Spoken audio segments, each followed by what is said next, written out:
Hi and welcome to this webinar. Today we will focus on a subject that is very important to us, sustainability. My name is Adam and I work within our investor relations team. With me today I have Karine Hirn, our Chief Sustainability Officer, and David Nicholls, one of the portfolio managers of the fund that has been instrumental when it comes to integrating our sustainability work into our investment process. Last week we released our impact report and we would like to walk you through the key parts of it and some of the work behind the report or behind the results. I will start by asking you a question, David. Could you please walk us through the key parts of the report and what an investor should be looking at in terms of metrics to understand the key parts of the report? Sure, and good afternoon, everyone. And I think that the first question when you're considering the impact report is actually what is impact? And obviously, as an Article 9 fund, this is something we've thought a lot about. And as maybe you know, we have an explicit investment objective, not just to generate strong risk-adjusted returns, but also to invest into companies that have a positive SDG outcome across their value chain. You know, we will go into a bit of more detail about how this works, but I think an important part of this is to invest into is that the companies we invest into don't have a negative impact on the world around them, both from an environmental and a social perspective.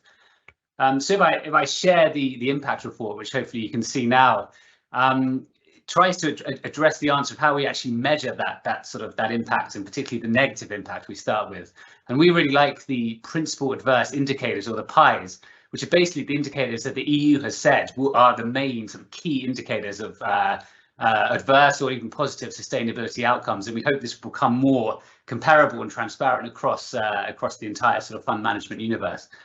And we present all the PAIs here just for completeness, but I think in my view there are some that are much more useful for others, which I'll talk a bit about. But I think the first place to look at whenever you're looking at one of these PI statements is the coverage, and I think it's particularly interesting in an emerging market context, because we get a lot of questions regarding the challenges of investing in emerging markets. And I think actually for our fund, the numbers are generally pretty good in terms of coverage, especially given that we have a strong small or mid-cap bias. 42% of our portfolio, for example, is small or mid-cap versus 10% of the benchmark. And yeah, if you look at scope 1 or scope 2 emissions, 75% of our portfolio have reported those numbers. Last year it was around 60%, so there's a really significant improvement, partly due to efforts from investors like ourselves. I would also add that the companies that haven't reported are generally in slightly less carbon intensive industries, for example, a Saudi tech company or something like that. And if you look at the metrics, there's obviously a lot of climate metrics here. I think what we really try to focus on is greenhouse gas intensity, which basically asks how many tons of greenhouse gas will our portfolio emit in order to generate $1 million of revenue. And you probably notice here that we're 49% below the benchmark in terms of greenhouse gas intensity, which is clearly, definitely sounds impressive. I would say it's largely driven by sector exclusions. So as likely you're aware, we don't invest in any fossil fuel companies, any thermal coal power generators, steel producers, things like that. But I would say we do also look at carbon intensity as part of the investment process. So it'd be very uncommon that we'd invest in a company that was an outlier in terms of very high carbon intensity compared to other companies in a comparable industry. If we look at the other PI indicators, I think hopefully it's a bit more self-explanatory. But I think what's certainly interesting to look at is percent of fossil fuels exposure. It says 1% for us. We think that's a false positive, which we explain in the footnote. And as an Article 9 fund, you would probably expect and be pleased to see we have zero negative biodiversity impact, zero violation of global norms. And obviously it'd be very, very odd if we were to have any companies that would have this sort of very negative impact. I think one of the really interesting metrics as well, and actually the only place where we're worse than the benchmark, is actually gender diversity at board level. And that's mostly a result of our small and medium cap bias, although it's something we're very actively working on. And for example, yesterday I actually had a coffee with the CEO of a large Philippines pork company we invest into. Went through in a lot of detail exactly why we think this is important, but also the metrics. We said we have 5 out of 50 companies that don't have any women on the board, and he got on WhatsApp straight away to the main owner and chairman to say, look, these are the numbers, we have to do something about it. So hopefully we are seeing that change, and actually this number is gradually increasing over time. So so it's moving in the right direction, basically, I would say. But yeah, so the PI statement is definitely the first place to look if you want to compare just sort of funds against funds. But I think it does really only show so much, in the same way that you can't look at the price earnings ratio or dividend yield of a fund to understand really how investment managers like us actually think and work. And so in the rest of the report, we try to go into sort of detail to really evidence actually how we think and what the results of that have been. And the first one I show that's actually really interesting, I think is not asked enough, either of managers or of companies, is how important is it that the companies are actually reducing emissions year on year. And that's really, I think, what we think the world needs. It's not net zero policies or 350-page sustainability reports, and Karine and I just finished one of those. It's falling emissions, and that's a really big emphasis for us. And you can see here actually that for two of our largest companies, Samsung and Alibaba, there's very significant fall in emissions actually in 2022 as a result of a very significant shift to renewable power. Around 3 million tons of scope 1 and 2 emissions, which is around 6% of Sweden's total emissions. So that's obviously very pleasing to see. We then go and talk about SDG impact, so Sustainable Development Goal impact, which, as I said, is a really core investment objective of ours. So we talk a bit about the tool we use, but then importantly, we show the outcomes. So we show which of the SDGs have been impacted and how we assess as a strong or a negative impact, I would say. We then provide some examples which hopefully show sort of how we think.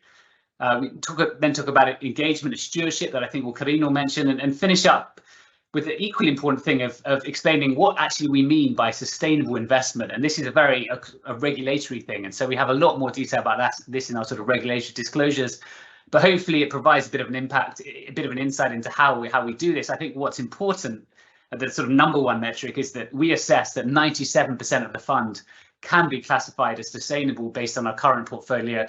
There's only one company that does not meet that we wouldn't not classify as sustainable. It does meet our minimum safeholds, I would say, and we are engaging with them and discussing whether to divest. But we want to make sure we're transparent on that. The rest of the sort of non-sustainable investment is just cash that we hold for liquidity purposes. Thank you very much, David. There was one thing that caught my eye there, the huge emission reductions by Samsung and Alibaba. And even if we're a small investor, I know that we were leading one of the engagements with Alibaba.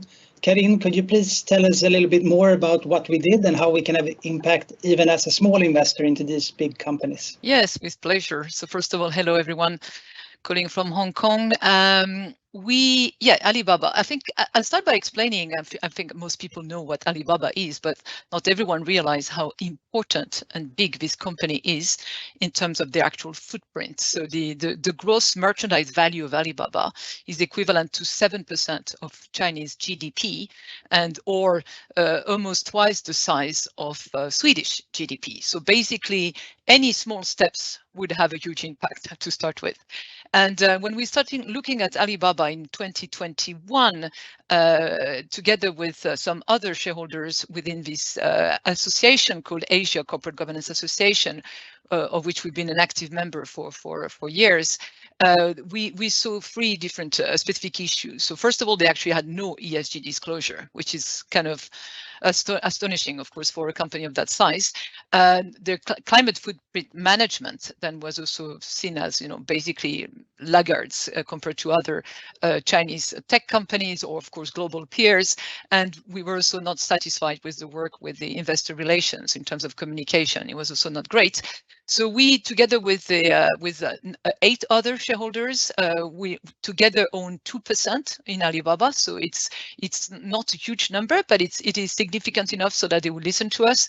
We contacted the company, and East Capital was indeed a co-lead of this engagement together with another investor, Asian-based. And we basically we sent a letter. It was first of all one thing to send a letter is one thing to have the letter being read. We got it read by the CEO and by some of the board directors, which was very important.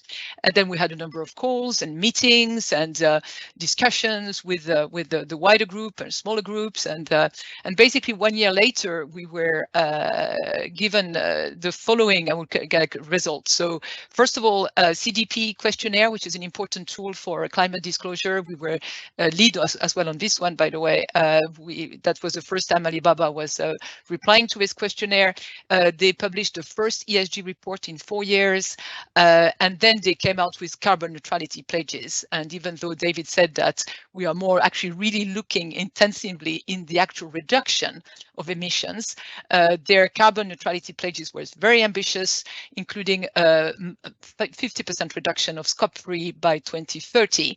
And the actual reduction of emission is, of course, related to clean energy purchases, but also a lot of things they've optimized in terms of their data centers and logistics and so forth. And it is being audited by third-party auditor company. So that's very good. Furthermore, now the company actually holds ESG updates on a regular basis. David and I will join their next one, actually coming next week. And we're very happy about that. So I think it was a good example to explain how we can work with in collaboration with other shareholders. I think it's worth mentioning that the way we work in general with engagement is that you start by identifying, and identification is both because it has to be material issues, but also a company where when you make changes, it will have an impact. Clearly, it was the case for Alibaba. Then we select, and the way we select this engagement, we also look at our efficacy, like our ability to do something about it. And then we monitor this very closely. These are long-term, usually processes, and something that we work very hard on. So that's basically the framework. And then we had this illustration with Alibaba. Thank you very much, Karine. And David, on the metrics that you show there on page 1, the benchmark there, what does it consist of? And have you ever looked at it versus any ESG screened benchmarks to see what active management actually gives you in terms of impact as well? Yeah, sure. So I think it's firstly important to mention the benchmark we use is just the MSCI emerging market benchmarks. We've not expressly had a benchmark for sustainability. But again, we use looking at sort of global emerging markets as a sort of overall asset class. And yes, actually, we did look at the data for some of the ESG ETFs, and it's absolutely fascinating.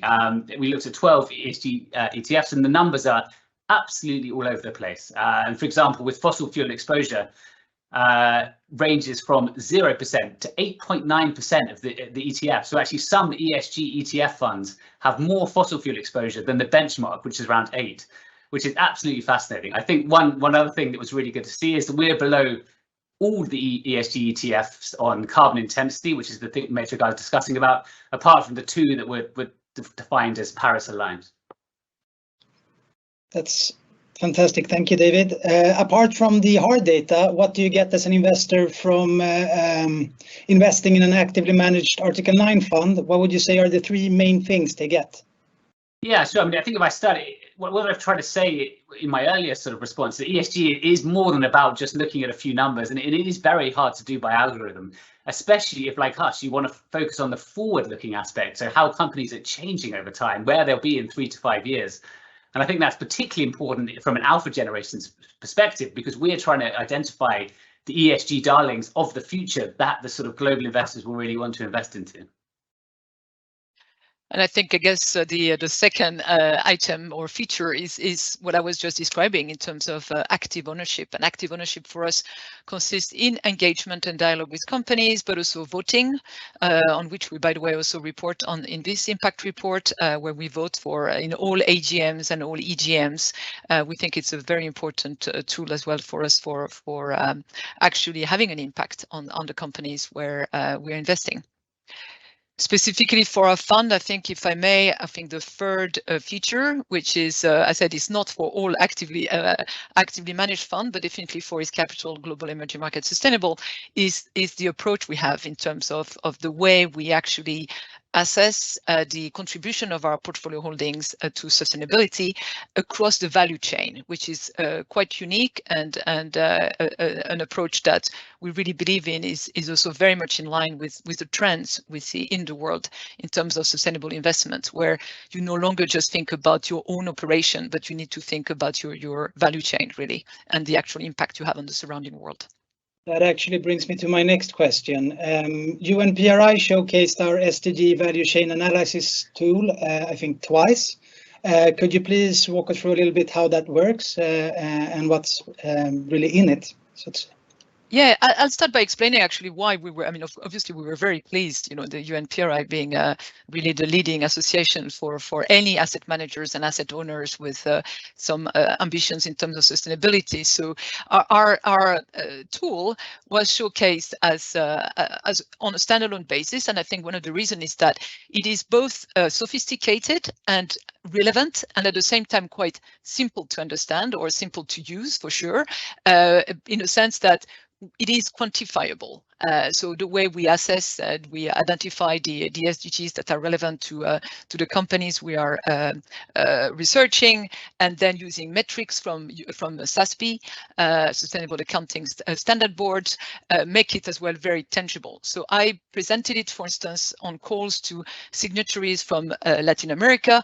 I presented it to signatories from China, and as following, I guess, this work I'd done with Chinese asset managers and asset owners, that we were also asked whether we could think of having the tool being presented as the actually only case study of best practice of a report for Chinese investment with a sustainability outcome as an objective. And this report came out at the end of July, and it was of course great to see that that could be used. What's interesting about I think our tool is that it can actually be applied to any companies, but for us within emerging markets, it has proven to be really valuable. David, could you let us know a little bit more about how you use it in practice? Yeah, I can. I think Karine actually did quite a good job in summarizing. I think I just really provide an example of how we think, because it's much more tangible. And because when we were thinking about creating this tool, we're investing in an Indian cinema company, which is the largest in the country. And over that year, they removed all single-use plastics from their cinemas, reducing plastics consumption by 100,000 tons, and had introduced a very ambitious decarbonisation policy, so basically buying more renewable power. So that's, I think, a very good example of a company that may not sound sustainable if you look at revenue alignment, but actually has a very, what we would consider has a strong SDG impact across its value chain. And Karine, there are less PI indicators related to social factors than environmental. And the data coverage is very low on several of them. So what is your approach to assessing social risks, and what kind of social impact can we expect from our GEMS team? Yeah, I mean, of course, social matters are often a bit less quantifiable than environmental matters. I mean, some of them are, for instance, health and safety incidents. That's something we would be looking into when we invest into companies, but they do matter a lot for many holdings. And what we do, I mean, we do have a materiality analysis approach, and for companies and sectors where these social factors matter, we would definitely look into that. We use our own ESG scorecard to assess that. And when you know, it's the same approach. And when there is a need for engagement, we do engage, and when it also requires dialogue with companies. So we have been engaging with companies on social impact, very often sometimes related to some incidents actually. Yeah, and maybe just to quickly add again with a real example is that actually, obviously we don't know everything regarding social, but I think that the important thing is we're ready to act if the situation changes. And I can give an example. Last year, we invested in a Korean car manufacturer who was found very credibly to be using child labour in some of its factories. Engaged with the management, didn't get a good response we were happy with, divested from the company. And so I think it's important not only to do the analysis, but be ready to adapt if the information changes. Absolutely, I agree. I would have liked to ask you some more about the PRI conference next month, the annual one in Tokyo, since you were a speaker last year, Karine. But unfortunately, we don't have time. But I know you are an advisor, and let's see if we see you there in some way. And you will be reporting from there, I hope. Yes, I will definitely do that. Perfect. Thanks everybody for listening in today. If you have any questions or would like to learn more about particularly our SDG value chain analysis tool, it's a very thorough process and it takes time to go through, but we're happy to take it one-on-one should you want that. After this, you will see my email. Please reach out if you have any questions or want to book a one-on-ones on anything. Next week, we will launch our Outlook series, where we will talk about everything from Nordic corporate bonds to frontier markets. The invite will be sent out later today, so check your inbox a little bit later today and you should see it. Thank you very much, Karine, David, and everybody who listened in. Thank you very much. Thank you. Bye-bye.